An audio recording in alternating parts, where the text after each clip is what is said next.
इस YouTube channel में आप सभी का स्वागत है। आज का हमारा टॉपिक है विज्ञान कक्षा 9 अध्याय 8 और अध्याय का नाम है बल तथा गति के नियम।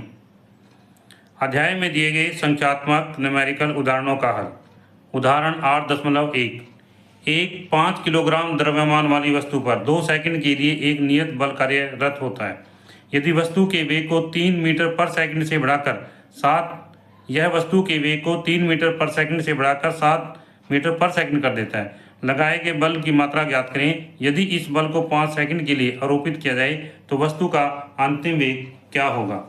यहाँ पर वस्तु का द्रव्यमान 5 किलोग्राम है, समय 2 सेकंड है और u बराबर 3 मीटर पर सेकंड है, v 7 मीटर पर सेकंड है। तो इसमें लगाए गए बल की मात्रा ज्ञात करनी है हमने। और फिर आगे जो है यदि इसी बल को 5 सेकंड तक आरोपित किया जाए तो वस्तु का अंतिम वेग है हमने ज्ञात करना है। यहाँ पर u बराबर 3 मीटर पर सेकंड, v बराबर 7 मीटर पर सेकंड, t 2 सेकंड तथा m 5 किलोग्राम के। हम समीकरण का उपयोग करेंगे F बराबर m गुणा a के। फार्मूला है F बराबर m गुणा a के।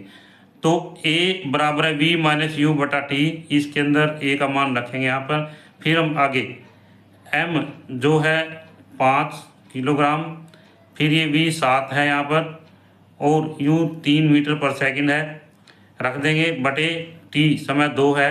तो इसको सरल करेंगे, f का मान 10 न्यूटन आ जाता है। अब आगे दूसरे केस में यदि t बराबर 5 सेकंड है तो समीकरण एक को हम पुनः प्रयोग करेंगे।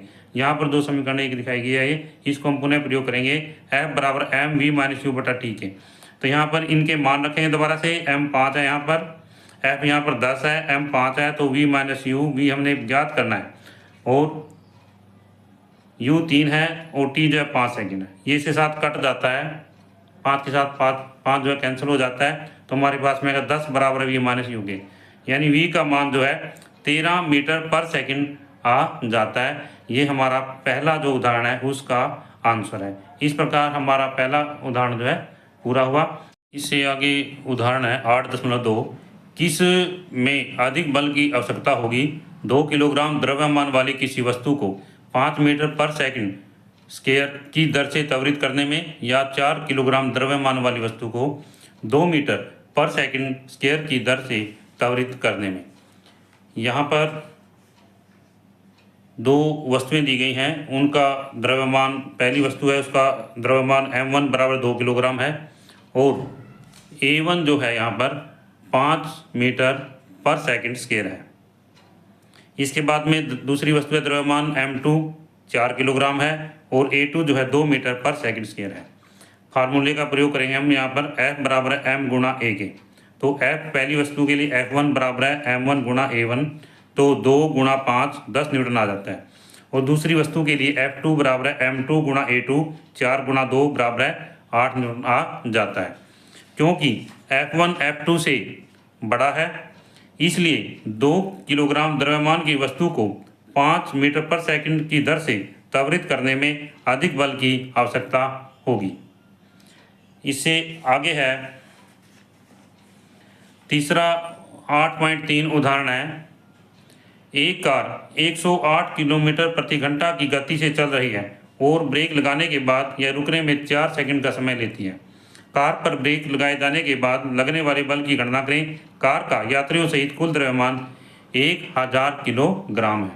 इसमें यहाँ पर ये उदाहरण 8.3 है। कार की जो गति है u है 108 किलोमीटर प्रति घंटा है। 108 किलोमीटर प्रति घंटा को हम मीटर पर सेकंड में बदलेंगे। 108 को हम 1000 से गुणा करेंगे और 60 गुणा 60 से भाग कर देंगे। तो इसमें प्रारंभिक वेग u जो है 30 मीटर पर सेकंड आ जाता है। इसमें वेलोसिटी, अंतिम वेलोसिटी जो है v जो है 0 मीटर पर सेकंड है, क्योंकि कार जो है जा करके रुक जाती है।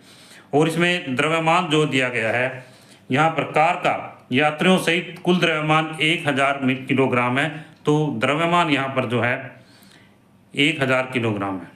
समय कितना है 4 सेकंड है और ब्रेक लगाने के बाद रुकने में 4 सेकंड का समय लेती है। डी यहाँ पर 4 सेकंड है। हमने F का मान ज्ञात करना है। इसमें यहाँ पर फार्मूला है F बराबर m गुणा a के, और m a का मान v माइनस यू बटा t हम रखते हैं यहाँ पर। अब यहाँ पर m का मान 1000 है और v जो है 0 है, u यहाँ पर 30 मीटर पर सेकंड है और समय जो है 4 सेकंड है। इसको आगे कैलकुलेट करके ये आ जाता है हमारे पास में 30,000 बटे 4 के बराबर है, ये माइनस का निशान है यहाँ पर, 7,500 न्यूटन आंसर।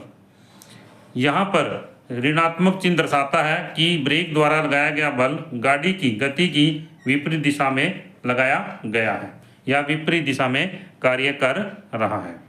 इससे आगे उदाहरण 8.4 है।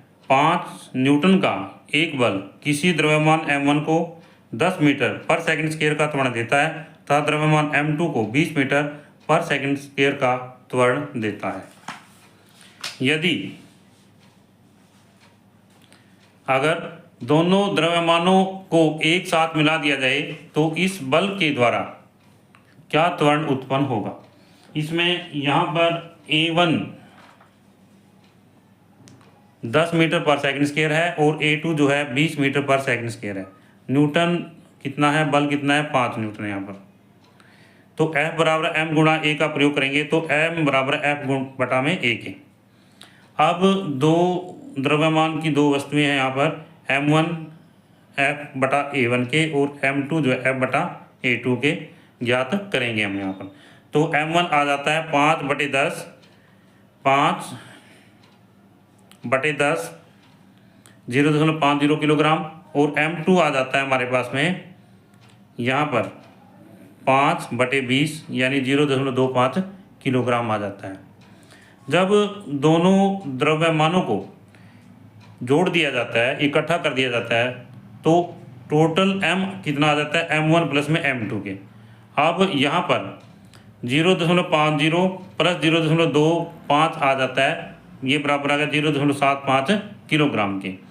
पूरे द्रव्यमान m द्वारा उत्पन्न त्वरण क्या होगा, a बराबर है F बटा m के, और न्यूटन जो है बल कितना है, न्यूटन बल 5 न्यूटन है। कितना है, F कितना है, 5 न्यूटन है, और इसको m बराबर है 0.75, कितना है 0.75 किलोग्राम आ जाता है। तो ये आ गया 6.67 मीटर पर सेकंड स्क्वायर आंसर आ जाता है। इससे आगे उदाहरण 8.5 है। एक लंबी मेज पर सीधी रेखा में जा रही 20 ग्राम द्रव्यमान की गेंद का वेग समय ग्राफ चित्र 8.9 में दिया गया है। गेंद को विराम अवस्था में लाने के लिए मेज द्वारा कितना बल लगाना पड़ेगा। इसमें यहाँ पर ये ग्राफ दिया गया है और एक्स एक्सिस के साथ में समय को और वाई एक्सिस के साथ में वेग को इसमें प्लॉट किया गया है। तो यहाँ पर ये ग्राफ सीधी सरल रेखा में दिखाया गया है। तो वेग समय ग्राफ एक सीधी सरल रेखा में है। इससे स्पष्ट है कि गेंद एक नियत त्वरित बल के साथ में चलती है। तो सरल रेखा में यदि कोई ग्राफ है तो उससे क्या होगा, भी गेंद एक नियत त्वरित बल के साथ में चलती है। अब आगे इसमें है, यहाँ पर ये वेग है u कितना है 20 सेंटीमीटर पर सेकंड, और 10 सेकंड के बाद में ये समय 10 सेकंड दिखाया गया है, और उसमें v जो है वेग जो है 0 हो जाता है। अब इसमें गेंद है, गेंद का द्रव्यमान कितना है 20 ग्राम है, इसको किलोग्राम में बदलते हैं, 1000 से भाग करके 0.02 किलोग्राम आ जाता है। गति का समीकरण का प्रयोग करते हैं, a बराबर v माइनस यू बटा टी के। तो 0 माइनस 20 बटा 10 यानी -2 सेंटीमीटर पर सेकंड स्क्वायर आ जाता है a का मान। इसको मीटर पर सेकंड में बदलेंगे तो -2 को 100 से भाग कर देंगे, 0.02 मीटर पर सेकंड स्क्वायर आएगा।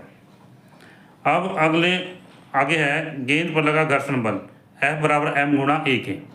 तो m का मान कितना है, हमने देखा था कि m जो 20 ग्राम दिया गया है गेंद का द्रव्यमान, तो 20 को 1000 से भाग किया था 0.02 किलोग्राम। तो यहाँ पर 0.02 गुणा a का मान हमने ऊपर निकाला है, ज्ञात किया है 0.02, तो ये आ जाता है 0.0004 न्यूटन आंसर आ जाता है। इस तरह से ये किस चीज़ का निशान है, माइनस का निशान है यहाँ पर साथ में, इसका किसका निशान है, माइनस का। यहाँ पर घर्षण बल गेंद की गति की विपरीत दिशा में कार्य कर रहा है और इसलिए F का मान ऋणात्मक चिन्ह के साथ में दर्शाया गया है या दर्शाया जाता है।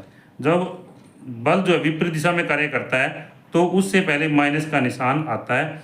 इसमें मैथमेटिकल भी जो है गणितीय रूप से भी माइनस का निशान आ रहा है और वैसे भी जो है दिखाया जाता है। इस तरह से हमारा 5वां सवाल जो है पूरा हुआ, उदाहरण 8.5। और यदि यह वीडियो आपको अच्छी लगे तो आप इस वीडियो को लाइक करें, शेयर करें, कमेंट करें। और यदि आप इस चैनल पर नए हैं तो आप इस चैनल को सब्सक्राइब करें ताकि इससे अगली वीडियो जो है आपको मिलती रहे।